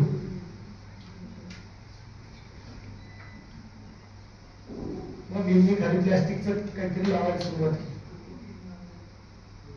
बघा, एका HR च्या मुलीने दिलेलं फीडबॅक एक कंपनीचा पूर्ण टर्न अराउंड करू शकतो. बोलायला लाजायचं नाही. लक्षात ठेवा, समाज, मी म्हणजे समाज, हे तुम्ही जेव्हा समजाल ना, पण चुकीचं काम करायचं नाही. समाजाची पर्वा करत बसली तर तुम्हाला कोणीच पुढे जाऊ देणार नाही. डिफिकल्ट आहे म्हणून धडकच मारायची नाही. आणि भाग घेणं खूप महत्वाचं. लोक कालच सरांना सांगत होते, आपण सक्सेस सिलेब्रेट करतो. आणि सक्सेस सिलेब्रेट तर जग करतं, फेल्युअर सिलेब्रेट करता आलं पाहिजे. नापास झालेल्या विद्यार्थ्यांचा नापास झाले म्हणून सिलेब्रेट करता आलं पाहिजे टाळ्या वाजवून. पण तुम्ही नापास का झाला, 1, 2, 3 गोष्टीमुळे त्या सुधरा. तुम्ही बक्षीस मिळालं नाही म्हणून मला नाराज झालो, मी अजून डिप्रेशन मध्ये जातो. आज डिप्रेशन मध्ये मुलं का जात आहेत, फेल्युअर मुळे जात आहेत. फेल्युअर सक्सेस करायचं धाडस पाहिजे. आणि हे ऍक्च्युली कुठे सुरू झालं पाहिजे, स्कूल डेज पासून, कॉलेज डेज पासून सुरू झालं पाहिजे. शिक्षक आणि प्राध्यापक आणि सगळ्या लोकांनी सुरुवात केली पाहिजे. शिक्षण आणि पैसा याचं कोरिलेशन डायरेक्ट आहे का, आहे पण नाही पण. तुम्ही जर मोठमोठे सक्सेसफुल व्यक्ती जर पाहिल्या प्रत्येक क्षेत्रामधल्या, त्याच्यातलं तुम्हाला निम्म्याच्या वर असे लोक दिसतील जे 10वी सुद्धा झालेले नाही. 10वी सुद्धा नाही. प्रॅक्टिकल नॉलेज, स्वतःवरचा आत्मविश्वास, कुठेही धडक मारायची तयारी. आणि शेवटचा पॉइंट म्हणजे प्रत्येकाकडे शिकलं पाहिजे. गुरु कोण तुमचा. आता मला जर कोणी प्रश्न विचारला माझा गुरु कोणता, माझे आई वडील गुरु. प्रत्येकाचे आई वडील गुरु असतात, पण आई वडील आयडियल गुरु आहेत का, नो. कसे असू शकते. मला जर इंजिनिअरिंग मध्ये जायचं असेल, माझे वडील समजा ज्युडिशरी फील्ड मध्ये, ते कसे ऍडवाइस देतील मला? ते भावनिक गुरु असतील, कौटुंबिक माहिती देणारे गाईड करणारे गुरु असतील. मग आपले खरे गुरु कोण? आपले खरे गुरु म्हणजे आपल्या सोबताली राहणारा प्रत्येक जण तुमचा गुरु. प्रत्येकाकडनं शिकण्यासारखे आहे. भिकाऱ्याकडनं शिकता येतं. भिकाऱ्याकडनं कोणी सांगू शकेल का भिकारी काय शिकू शकतो? भीक कशी मागायची बघा. भिकारी बघा, आता वेळ कमी आहे तर मी याच्यावर डिबेट केलं असतं. भिकारी हा एका मंदिराजवळ कुठेतरी मार्केटमध्ये मांडी घालून बसलेला असतो बघा. 5-5, 6-6 तास हलत नाही तो मांडी घालून. काय पेशन्स आहे त्याचे. आपण मांडी घालून बसामध्ये एक अर्धा तास 1 तास आपण चुळबुळ करायला लागतो. हा पेशन्स त्याच्याकडनं आपण शिकू शकतो. त्याच्यामुळे प्रत्येक ओळख आणि बोलायला लाजायचं नाही. प्रत्येक माणसाची. आणि शेवटचा पॉइंट बोलतो, फॅमिली कल्चर आपण विसरायचं नाही कधीच. अरे शिक्षण किती मोठं करा तुम्ही. तुमचे आई वडील, तुमचे नातेवाईक, तुमचे मित्र याचं कौटुंबिक रिलेशन आता संपलंय. म्हणून अमेरिकेसारखा प्रगत देश, ज्याचा जगातला नंबर 1 GDP आहे सध्या, कित्येक वर्षापासून आपल्या लोकांना इतकं अट्रॅक्शन आहे अमेरिकेत जाणं, या देशाची कुटुंब व्यवस्था सगळी संपलेली आहे. लिव्हिंग रिलेशनशिप सारख्या गोष्टी आपल्या इथं आल्या. आणि तिकडचे लिव्हिंग रिलेशनशिप आणि आपल्याकडचं लिव्हिंग रिलेशनशिप आपल्याकडचं काय आहे त्याच्यावर खूप मोठा डिबेट होऊ शकतो.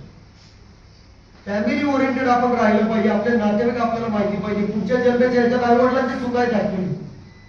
माझ्या मुलाला जर विचारलं माझे आजोबा माहित नाही. एखाद्या मुलाला विचारलं, एका मुलाला मी सहज विचारलं, ग्राउंडर होतो, एकाला इकडे म्हटलं शिवाजी महाराजांचा जन्म कधी झाला रे? त्यांनी काय उत्तर दिलं माहिती का? मला काय करायचं शिवाजी महाराज कधी जन्माला आले? ही वस्तुस्थिती आहे. इतिहास आपल्याला नक्की माहिती पाहिजे. फॅमिलीचा इतिहास, एकमेकाशी बॉन्डिंग करा तुम्ही. आमच्या जगताप कुटुंबात जगतापांचे नातेवाईक यांचा एक व्हॉट्सअप ग्रुप तयार केला मी. वटवृक्ष शंकरराव आणि पार्वतीबाई जगताप, पार्वतीबाईच्या आजीचं नाव. त्याच्यामध्ये कुठलेही फॉरवर्डेड मेसेज टाकायचे नाही. त्याचे सगळे सुविचार टाकतात. सुविचार मी देणार, मी त्याच्यात नाही. कुठले व्हिडिओ टाकायचे नाही. करायचे तुम्ही करा मग टाका. आमचे जवळजवळ 200 लोक त्याच्यामुळे एकत्र आले. ओळखतच नाही कोणी कोणाला. सुशीला माईंचं काय होतं?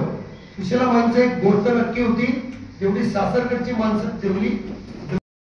पण सुशीला माईंना न ओळखणार अशी एकही व्यक्ती नव्हती आमच्या कुटुंबामध्ये. अशा व्यक्ती आपल्याला इन्स्पिरेशन आहेत. अशा व्यक्तीच्या कार्यक्रमाला आपण आलोय.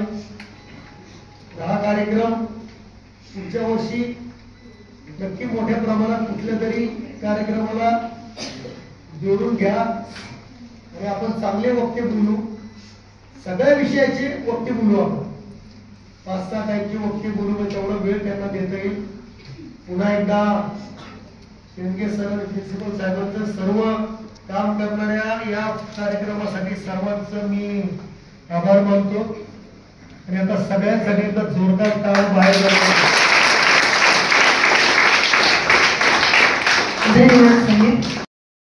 कैलासवासी सौ सुशीलाबाई माई शंकररावजी काळे यांच्या स्मृती प्रित्यर्थ आंतरमहाविद्यालय राज्यस्तरीय वक्तृत्व स्पर्धा ही याचं उद्घाटन सोहळा या ठिकाणी संपन्न होत आहे. या निमित्तानं या उद्घाटन सोहळ्यासाठी आवर्जून उपस्थित असणारे सन्माननीय पद्माकांत भाऊ बुदळे साहेब, सदस्य जनरल बॉडी रयत शिक्षण संस्था सातारा, हे या ठिकाणी उपस्थित राहिले. त्यांनी आपल्याला वक्तृत्वाबद्दल खूप बहुमोल असं मार्गदर्शन केलं. सर्वांच्या वतीने त्यांचं मी आभार मानतो. त्याचबरोबर आजच्या या कार्यक्रमासाठी उद्घाटक म्हणून सन्माननीय श्री सुनील जगताप साहेब हे उपस्थित राहिले. साहेबांनी सुद्धा आपल्याला वक्तृत्व कला काय आहे हे जागतिक आणि देश पातळीवरील उदाहरणावरून दाखवून दिलं आणि स्वतःचा विकास कसा करायचा हेही सांगितलं. साहेब, मनापासून तुमच्या या ठिकाणी आभार व्यक्त करतो. प्रमुख उपस्थितीमध्ये आपल्या या कोपरगावचे सन्माननीय आमदार साहेब आशुतोष दादा काळे साहेब यांनी आपल्याला शुभेच्छा दिल्या, त्यांचे आभार मानतो. त्याचबरोबर माननीय सौ चौधरीताई काळे मॅडम यांचं या ठिकाणी त्यांनी शुभेच्छा दिल्याबद्दल त्यांचे आभार मानतो. प्रमुख उपस्थितीमध्ये माननीय सौ सुनीताताई सुनीलराव जगताप मॅडम याही उपस्थित होत्या, त्यांचे या ठिकाणी मी आभार मानतो. त्याचबरोबर माननीय श्री महेंद्र शेठ काले यांनी आपल्याला मार्गदर्शन केलं, त्यांचे या निमित्तानं मी आभार मानतो. नवीन वर्षाच्या हार्दिक शुभेच्छा. नवीन वर्षाचं स्वागत जोरदार टाळ्या वाजून करू आपण.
पुस्तक चांगलं आहे. आता जे लाईव्ह कलेक्शन होतं 65,000 लाईव्ह पुस्तक.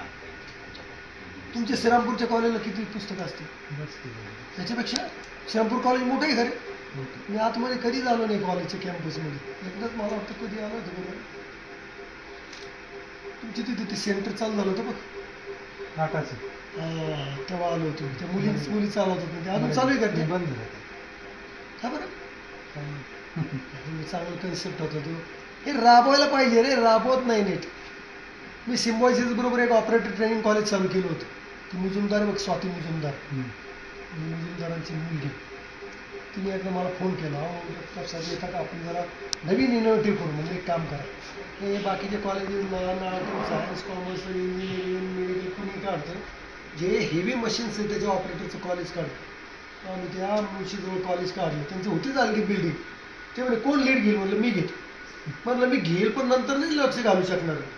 सुरू करून देईल तुम्हाला सगळं. पहिले इनिशियल लेक्चर प्रेझेंटेशन सगळं देईल. चालू केलं, आता ते बंद पडले. कर्मयोग झालं म्हणजे सगळं आमदारवरती. आणि एक पुस्तक असं डुप्लिकेट पण आहे का? हो, डुप्लिकेट पण आहे. म्हणजे हे पुस्तक असे 4 कॉपीज. हो, प्रतिमा गावल्या जातात.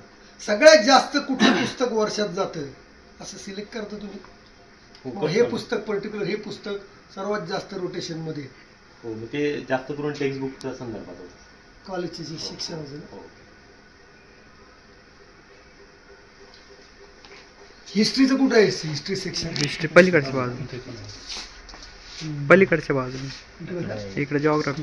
त्या भांडारकर इन्स्टिट्यूट नाही का, मला आवड आहे हिस्ट्रीची. तिथे पुरातन विभाग आहे भांडारकर इन्स्टिट्यूट ना, त्या लॉ कॉलेज रोडला.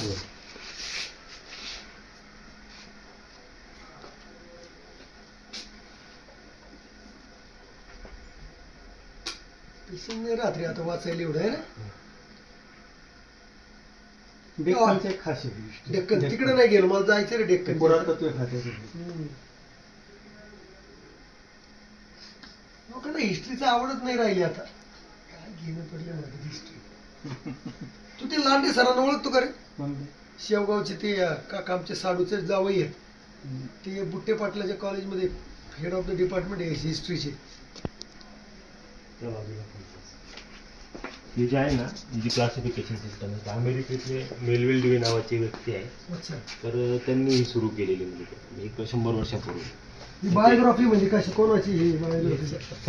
सर्व मिक्स आहे बायोग्राफी. त्यांनी ना डेसिमलवर केलं सर. 0 to 10, 0 to 9 पर्यंत त्यांनी हे केलं.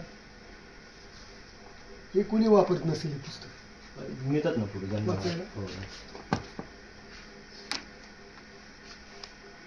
आता ही कसं आता बसवेश्वर आता बघा हे वापरता तुम्ही कार्ड? हो वापरतो. हे 2016 साली इश्यू झालं, त्याच्यानंतर झालंच नाही. बरोबर ना? बरोबर. 16 नाच किती 24. तेच म्हणतो हे वापरलं कोण नेतं आता? आता हे टेक्स्ट बुक आहे. टेक्स्टबुक आहे का? टेक्स्ट ते एक्स्ट्राचे जरा अभ्यासक्रमातून कमी झाले पण ठेवले चांगलं. मल्टिपल कॉपीज येते. खंड आहे का हे? हे पण ठेवा तिकडे अण्णांच्या ह्याच्यामध्ये खाली.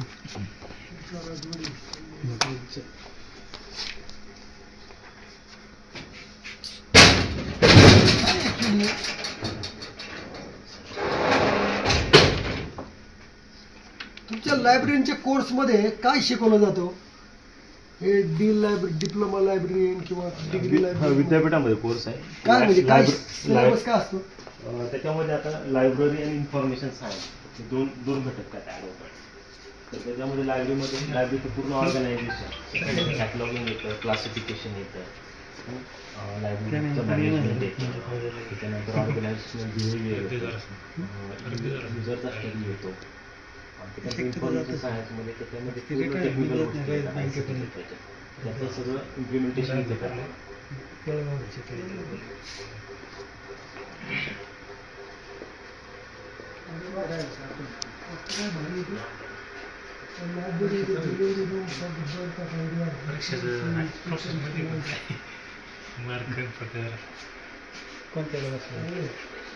आपलं टेटची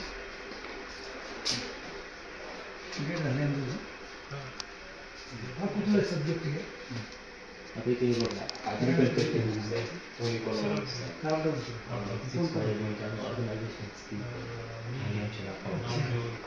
इकडे जे आहे एन्सायक्लोपीडियाचं कलेक्शन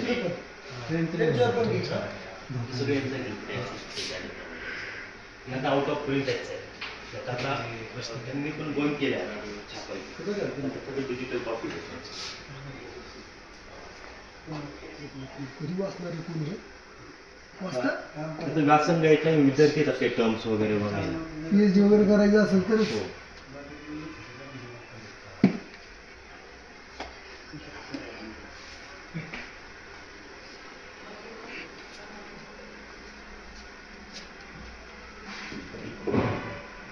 हे बंदच करून ठेवली पुस्तकं.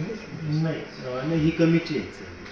ही कमीची पुस्तकं या याद्या केल्या संस्था परवानगीने कमी करतो. मग ती काय करतात? काही दिवस ठेवायचे असतात, नंतर गव्हर्नमेंटची परवानगी घेऊन मग त्या कमी असं आहे. त्या बाजूला लायब्ररी वाक्य किती? Book is equal to 100 good friend, but one good friend is equal to a library.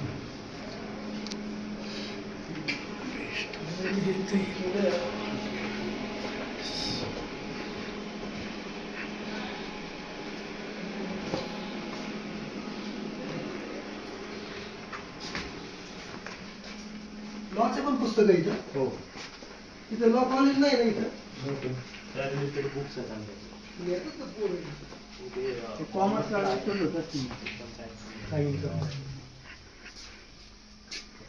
Library actually इथून स्टार्ट होते 00 पासून. ही का? हा म्हणजे पूर्ण लायब्ररी तुमचा स्टार्ट पॉईंट कुठला हा का? 00 पासून याच्यामध्ये सगळे कम्प्युटर एन त्या रूम मध्ये हो तिथे एंड सिस्टम एंड होते. ती जी व्यक्ती होती ना ते मॅथमॅटिशियन होते. तर ते लायब्ररीत काम करायचे अमेरिकेमध्ये. मग त्यांना वाटलं की अशी क्लासिफिकेशन सिस्टम असायला हवी. मी एक लायब्ररीत गेलो होतो कुठं समजा भोपाळला. काय नाव होतं लायब्ररी? साऊथ इंडियन माणूस फार फेमस. खूप मोठी लायब्ररी तिथे.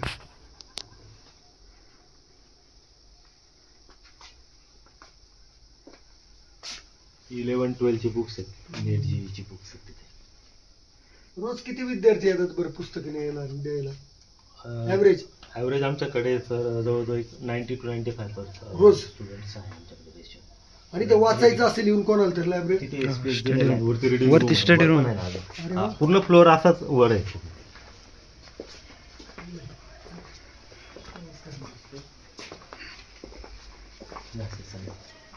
तिकडे बायोलॉजी आहे, झुलॉजी आहे.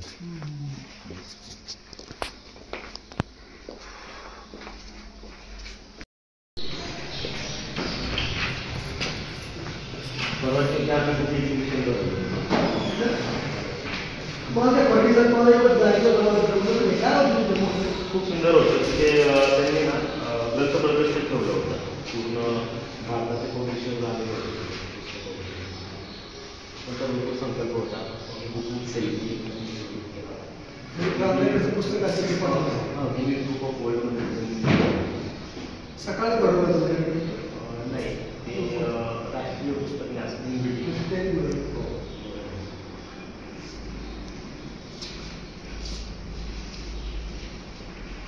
किती लोक बसू शकतात तिथे जवळजवळ 65 विद्यार्थी बसू शकतात. तिकडे 35 हो विद्यार्थी असतात. तिकडे मुलींचं वेगळं आहे का? हो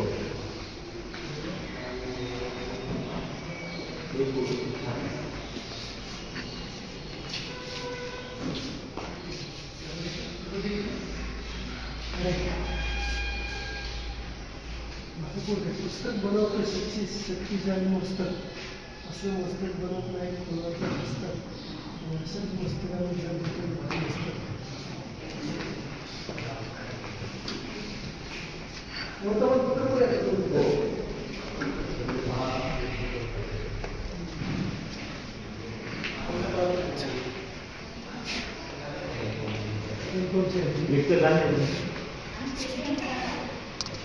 एक्झाम सुरू होता. मी गर्दी मुलं घरून अभ्यास करतात.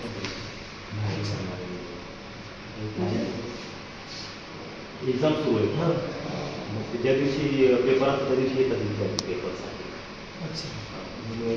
बाकी वेळेस आज पेपर आहे का तुमचा? सकाळी सकाळी जावं. मग आता परत कधी पेपर? उद्या. त्याचा अभ्यास कुठल्या आहे तुम्ही? दोघी नाही का? सांगवी सांगवी गुस्सा सांगवी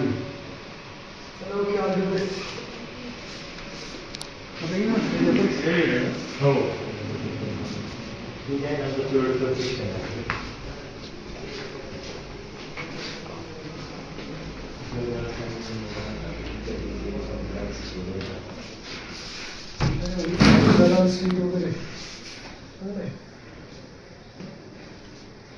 गोव्याला त्या महाराष्ट्र बॉर्डर क्रॉस केली. कॉलेज आहे मस्त कॉलेज, गव्हर्नमेंट कॉलेज होते. मी तिथे मला बोलवलं होतं लेक्चरला. अशी मोठी लायब्ररी होती. गोव्याची युनिव्हर्सिटीची लायब्ररी प्रेझेंटेशनला बोलवलं होतं.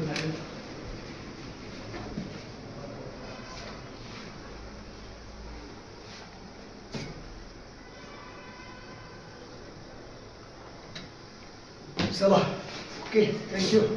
बरं वाटलं त्या दिवशी वाटलं जाऊन मागच्या वेळेस आलं त्यावेळेस जाऊन गेलो वाले.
पुढे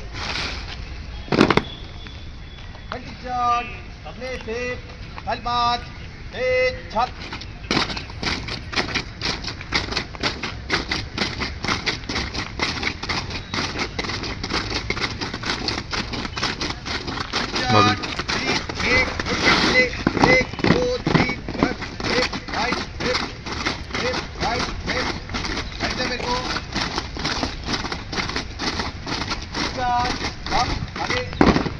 हरकत नहीं.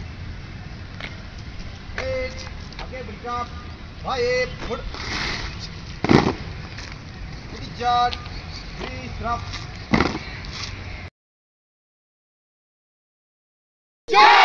भारत माता की जय, भारत माता की जय, जय हिंद, जय हिंद, जय हिंद, जय हिंद, जय हिंद, जय हिंद, वंदे मातरम, वंदे मातरम, वंदे मातरम।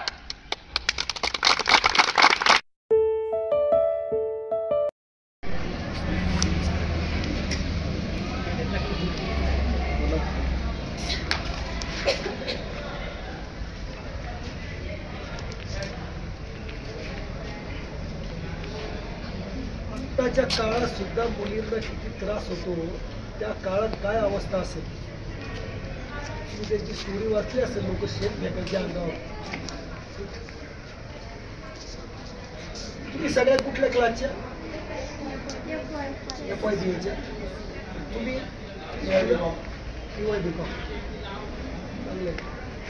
तुमच्या रिटायरमेंटच्या सेटअपला मला बोला. सांगा सर.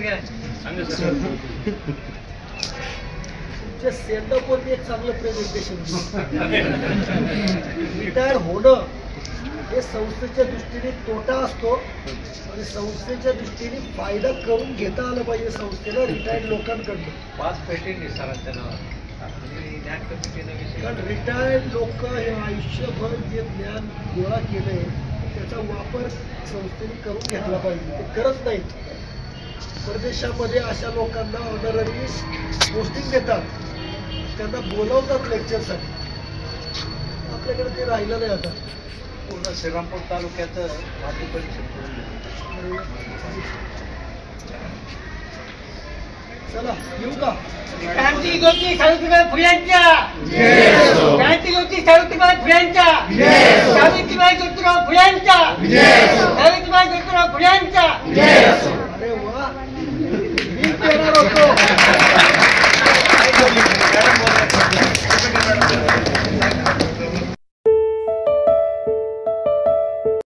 म्हणून आपल्याला लाभलेले आदरणीय जगताप साहेब आणि सुनीताताई जगताप हे खरं खूप आळशी माणसानं जांभळीसाठी तोंड उघडावं, त्यात अमृताचा कण पडावा असा हा योग आज आलेला आहे. आणि ते या ठिकाणी आले त्याबद्दल मी त्यांना महाविद्यालयाच्या वतीनं त्यांचं मनापासून स्वागत करतो, त्यांना धन्यवाद देतो. आणि साहेब 2 मिनिट आमच्या प्राध्यापिका डॉक्टर वैशाली सुपेकर या 2 मिनिट आपलं मनोगत व्यक्त करतील. धन्यवाद सर. या इथे या. आज 3 जानेवारी सावित्रीबाई फुले यांच्या जयंतीच्या निमित्तानं आपण सगळेजण एकत्र जमलेलो आहोत आणि मला असं वाटतं की हा दिवस अत्यंत महत्त्वाचा आहे. कारण फुले दाम्पत्याच्या प्रती कृतज्ञता वाहण्यासाठी त्यांनी जे काम केलेलं आहे समाज उपयोगी काम, त्या कामाची दखल घेण्यासाठी आजचा दिवस मला फार महत्त्वाचा वाटतो. सावित्रीबाई फुले यांचा जन्म 3 जानेवारी 1831 रोजी नायगाव येथे झाला आणि वयाच्या 9व्या वर्षी ज्योतिबा 13 वर्षाच्या होत्या आणि सावित्रीबाई फुले 9 वर्षाच्या होत्या. त्यावेळी त्यांचा विवाह झाला. विवाह झाल्यानंतर एका वेगळ्या जीवनामध्ये सावित्रीबाईंनी प्रवेश केलेला आपल्याला दिसतो. महात्मा फुल्यांचं शिक्षण झालेलं होतं आणि महात्मा फुल्यांच्या सहवासात राहत असताना आपल्या भारतीय समाजातील जे दोष आहेत ते दोष त्यांना दिसू लागले आणि महात्मा ज्योतिबा फुल्यांनी सावित्रीबाई फुलेंना पण शिकवलं आणि आपल्या कार्यामध्ये ओढून घेतलं.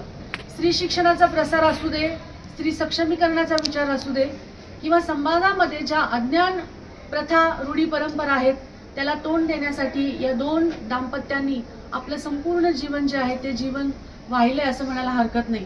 हे दोन्ही जोडपं समाजाचा ढाचा बदलायला निघालेलं होतं आणि बऱ्याच अंशी त्यांना यश पण मिळालं. म्हणजे अगदी फक्त स्त्रियांच्या बाबतीत बोलायचं झालं तर त्या काळामध्ये केशवपन, बालविवाह, विधवा विवाहाला बंदी अशा स्त्रियांशी संबंधित अनेक समस्या होत्या. स्त्रीला पतीच्या चितेवर जिवंत जाळलं जायचं, त्याला सतीप्रथा असं नाव होतं. पण सावित्रीबाई फुले यांनी स्त्री शिक्षणाच्या माध्यमातून स्त्रियांचं सबलीकरण करण्याचा प्रयत्न केला आणि आपण सगळ्यांनी या दोन्ही दाम्पत्याच्या प्रती कृतज्ञता आजच्या दिनी वाहूया. शेंडगे सरांनी मला बोलण्याची जी संधी दिली त्याबद्दल मी त्यांचे आभार मानते. धन्यवाद.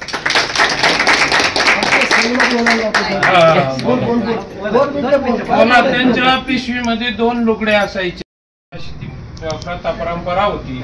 स्त्रीनं शिक्षण घेऊ नये अशी प्रथा होती आणि त्याऐवजी त्या 2 लुगडी देऊन जायच्या, एक शाळेत गेल्यानंतर नेसायच्या आणि मग बोला शुभेच्छा द्या. शुभेच्छा सगळ्यांना. आज त्यांच्यामुळे आज तुम्ही सगळे आपण आहोत आज. बरोबर. नाहीतर आज आपण चूल आणि मूल एवढ्याच याच्यामध्ये अडकलेलो असतो. त्याच्यामुळे त्यांना आपली विनम्र अभिवादन.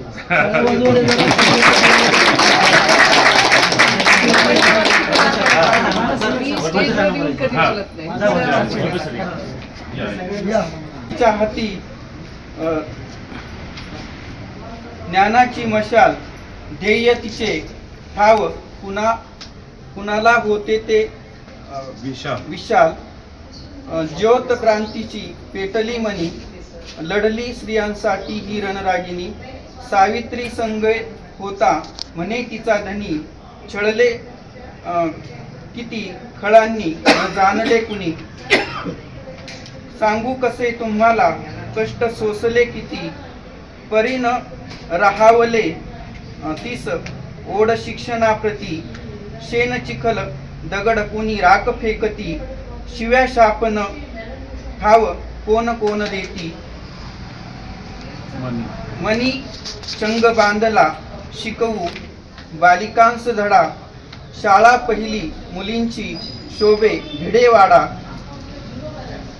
गिरवते पाटीवर मुळाक्षरे म्हणती पाडा म्हणे बाळांनो भीती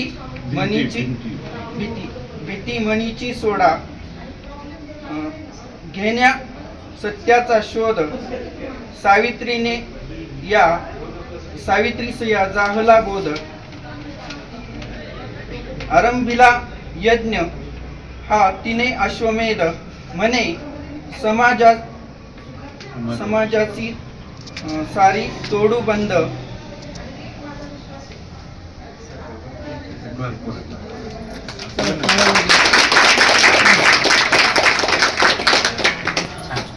बंद करून चालू. आपल्याला आपला इतिहास का माहिती पाहिजे, त्या इतिहासामधनं आता काल जो कार्यक्रम झाला त्याच्यात मी एक गोष्ट सांगितली होती. एकाला मी प्रश्न विचारला, औरंगजेबाचा जन्म कुठं झाला, असंच काहीतरी प्रश्न. म्हणलं मला काय करायचं, काय फरक पडणार आहे मला. इतिहास आपल्याला का माहिती पाहिजे, कारण असे महापुरुष आपल्या इतिहासात होऊन गेलेले आहेत आणि त्यांच्याकडनं प्रेरणा मिळते.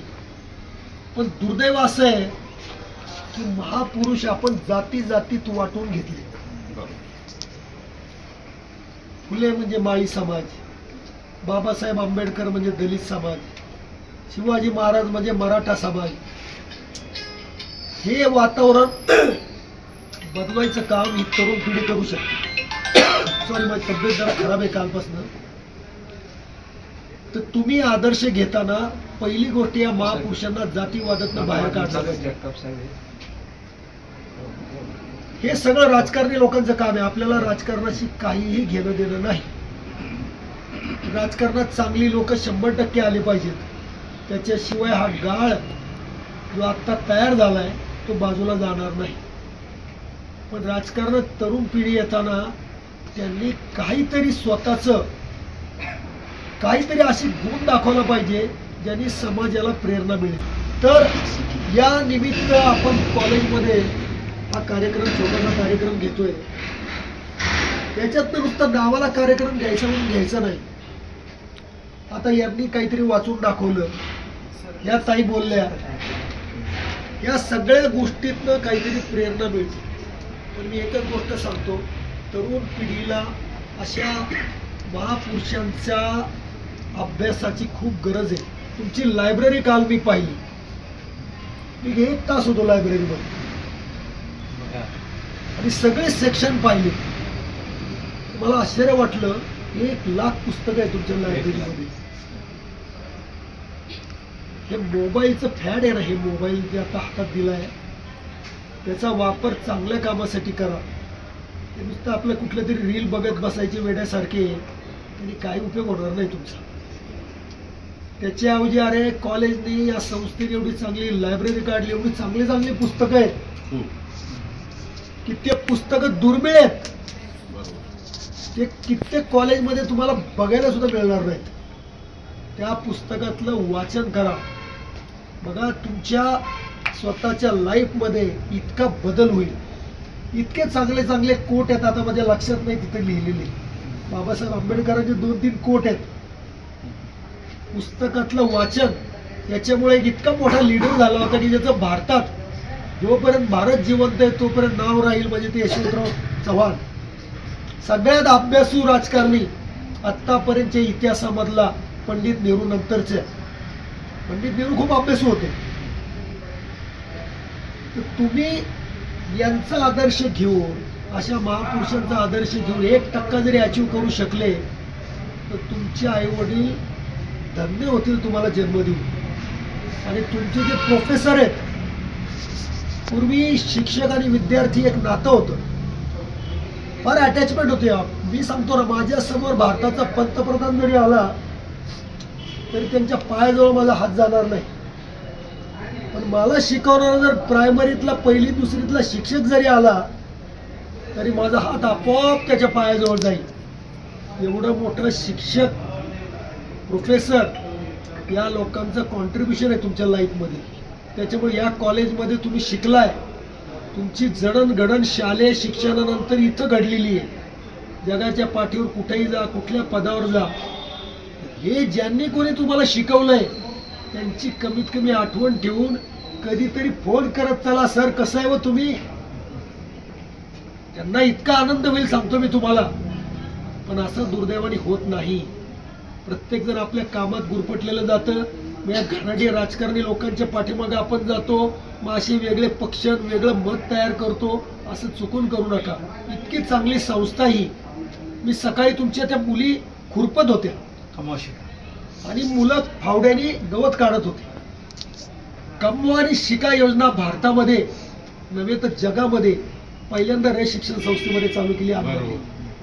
विचार करा, 55 रुपये त्यांना तासाला मिळतो, म्हणजे 110 रुपये रोज.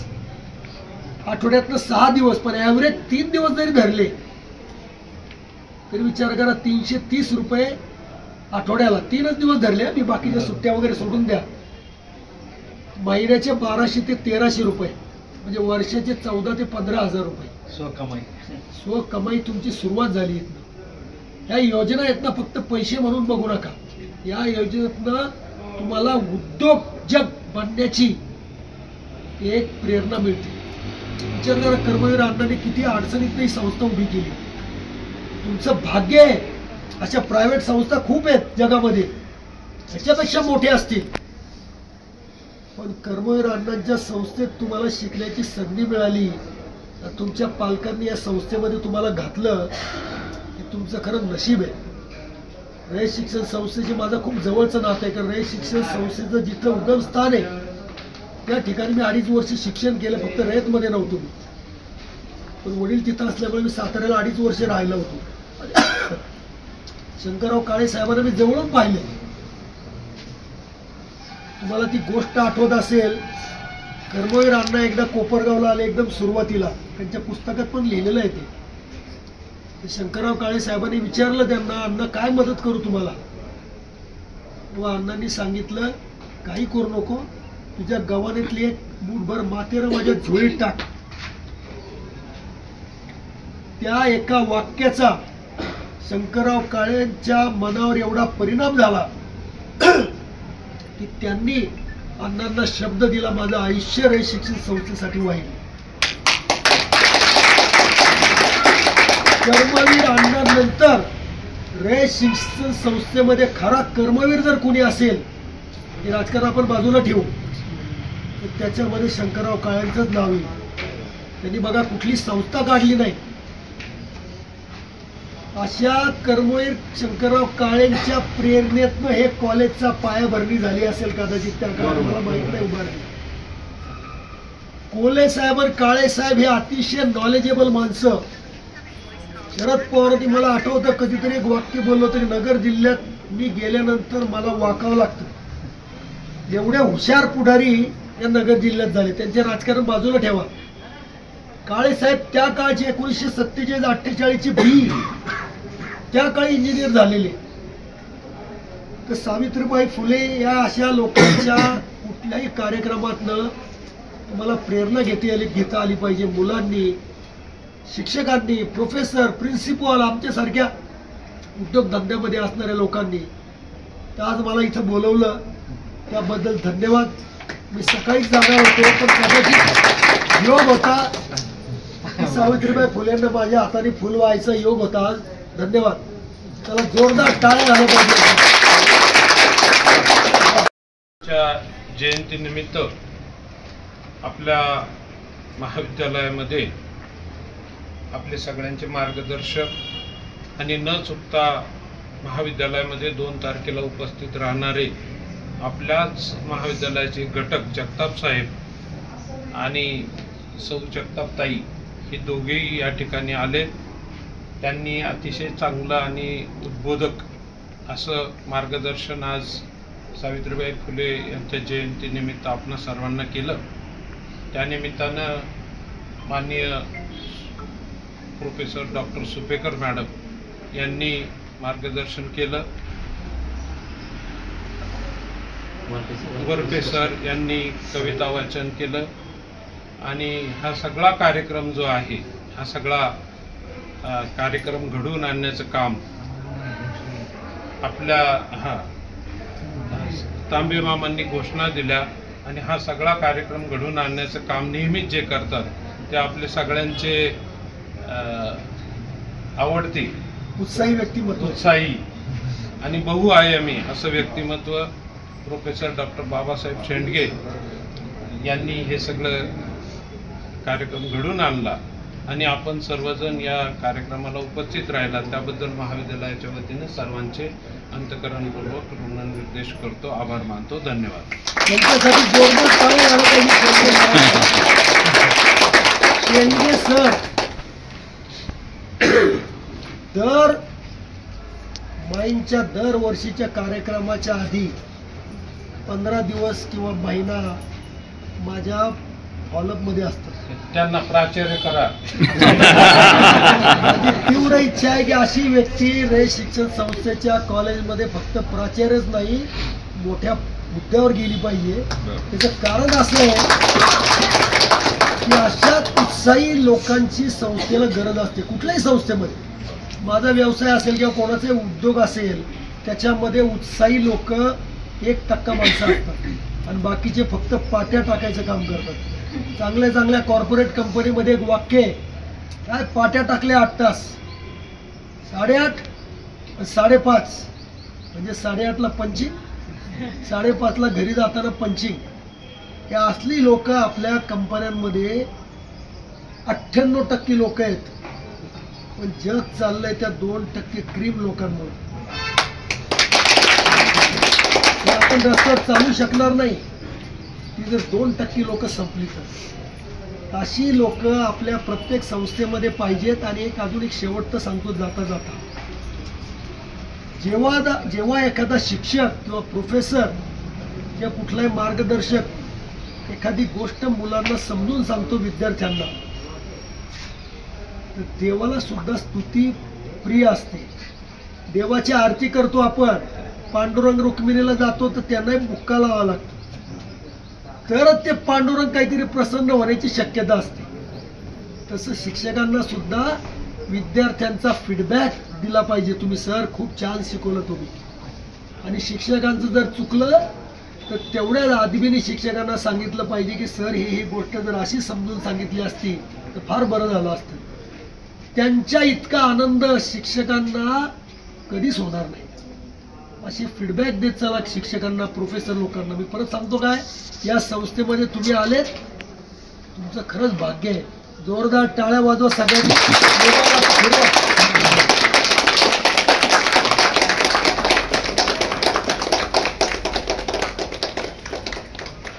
चला येऊ का? एवढ्या मोठ्या व्यक्तीच्या कार्यक्रमाला मला यायची संधी मिळाली. चला छान बोललं.